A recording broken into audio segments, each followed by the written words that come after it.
is Jedida Wafula. And CJ Koome defends Judiciary against claims of capture, says they are independent.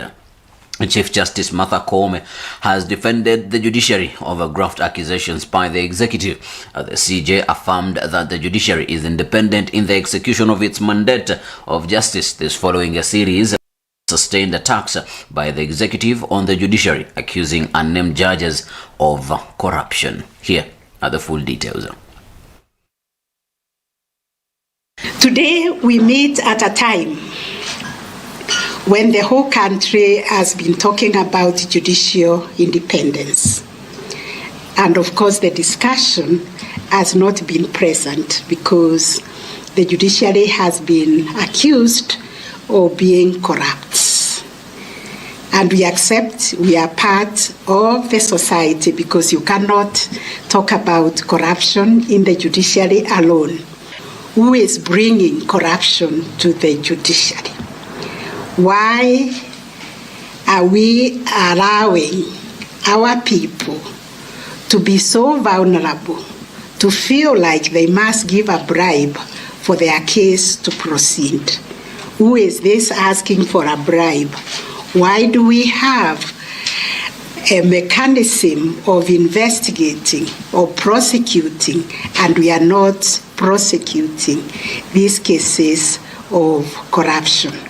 So we are ready as a judiciary to open ourselves for this introspection and to see who is failing in their duty and who is taking bribes. I want to take this opportunity to reassure our partners here and also Kenyans that we in the judiciary will remain independent. We will live up to the ideals of decisional autonomy as protected in the Constitution. Even when we open ourselves up to dialogue, one thing we will not open ourselves to is our decisional making independence. We will never discuss the merit of a case. That will be determined by the judge based on the evidence, based on the law, and based on their own understanding of whatever has been presented to the court. And if that decision turns out to be erroneous and not to be acceptable to any party, they should appeal to the Court of Appeal or whatever mechanism has been set by the law. I therefore urge all of us and all of you, Your Excellencies, the ends of mission and our development partners, to be our ambassadors by advocating for the respect for institutional independence. Justice, but staying along the same lines, these fights or this outcry has been instituted by the Kenya Kwanza allies who have sustained and continue to pile pressure on the judiciary. Here are some of the utterances by the Kenya Kwanza leaders. I want to ask the courts of law, don't stop mambo ya affordable housing na maendeleo, kwa sababu walisimamisha affordable housing, wakakuja wakasimamisha mambo ya NHIF. Sasa hawa ni watu wako upinzani wameungana na watu wachache, na sisi wengine we are very absolute and very right, kwa sababu William Ruto aliuza sera akapewa nafasi kuwa rais wa Kenya. Hawa majaji kotini nani aliwapigia kura?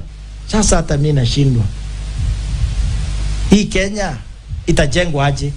Kila kitu iendelee, watu wetu wapate kazi, watu wetu waweze kupata rasilimali, wapate pesa mfukoni, na nyumba zijengwe katika Jamhuri ya Kenya. We cannot stop other than supporting the president na watu wa Jamhuri. Next week we are going to be in bunge na tutapitisha sheria na hakuna mtu atasimamisha mambo ya low income housing again. Never again.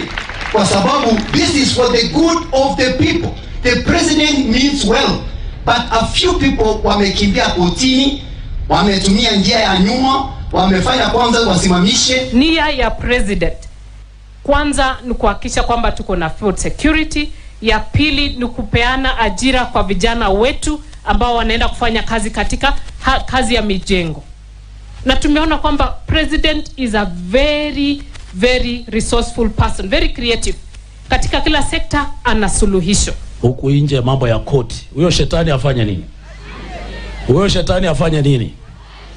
Na sisi tutaungana pamoja kama majirani, tusukume gurudumu la serikali ya Kenya Kwanza mbele. Mimi nataka niambie Justice Martha Koome, utuambie kwa Judicial Service Commission kuna kesi mingi ya ufisadi dhidi ya judicial officers, wewe umeweka wangapi ndani?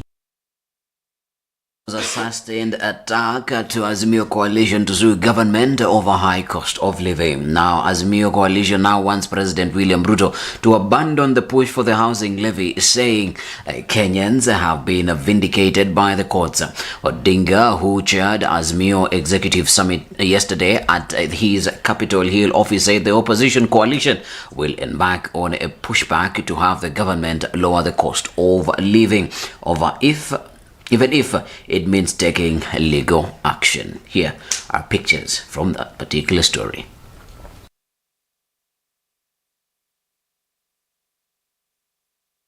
Kenyans will remember their voices also as mere legislators on the housing levy, on the deployment of the police to Haiti, and the general state of the economy. Over time, we have been vindicated. The summit has committed to seek other ways and means to press the regime to listen to the cries of the people. The litigation will only be one such avenue. Other ways are being worked on. Coalition is satisfied with the work of standing up for Kenyans and commits to continue holding the regime to account and to put blame where it belongs on areas like the ever-rising taxes. There's been a lot of speculation in the media.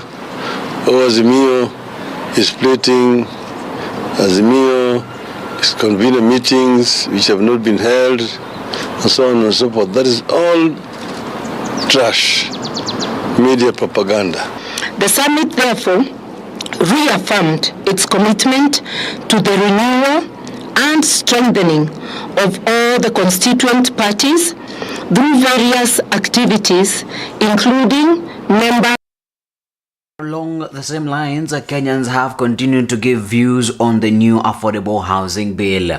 Now, the joint committees of finance and housing of the National Assembly have concluded the exercise of collecting view from the public on the controversial affordable housing bill. Now, the two committees are set to hold a session with the Ministry of Housing Wednesday to harmonize the views before retreating to draft their final report that will be debated in Parliament.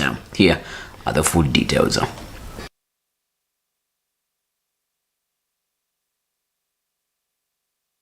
The biggest question is, we all agree that there's a deficit for houses, and the houses as they exist in the market are not affordable to many people that earn much less than we do. And you agree it is important to intervene, and you propose and you have a fund where I contribute, then I benefit from the fund. But then that would mean that the same people who have access to mortgages will be the same people who will have access to the funds.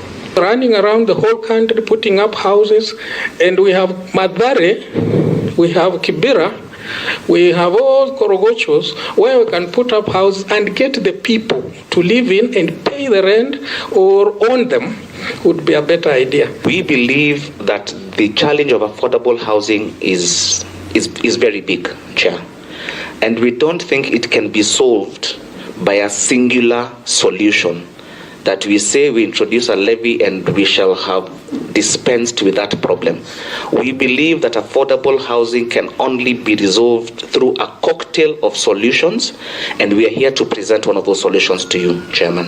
We also have within our membership APTAC, which is the pension funds. Pension funds have 2 trillion, from 1.5 to around 2 trillion currently. So from the pensions that people have, then we can use that capital efficiently to be able to make this dream of affordable housing to come to pass. How do you propose other sources of funding to this housing other than what we are proposing in the bill? Like from the Nairobi Securities Exchange, we currently have 1.6 trillion trading in shares and 4.6 trillion where we are also doing the government stock. We are looking at this real estate investment trust actually being able to surpass even that 1.6 trillion of the equity, the shares. So we are a public market. So even partnering with government, the 4.6 trillion that we've been able to help create a secondary market for is actually for government stock. So I believe we would be, and we represent the face that would be there to help government and partner with government to raise these funds.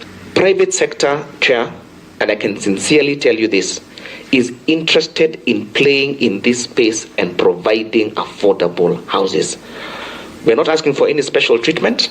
All we are saying, these taxes that just make the delivery of the houses even more difficult, can we do away with them? We find this to be a bit confusing and unrealistic because the National Housing Corporation is an institution or a corporation that has been incorporated by an act of parliament, that has its own source of revenue, has got its own way of accounting, and by us taking 30% of the money there, we are assisting the national housing in generating revenue, whereas we are on this other side hitting on employees and employers hard to contribute the money. This young girl who has come all the way from Coast, landing to the city, and this person is supposed to look for a house.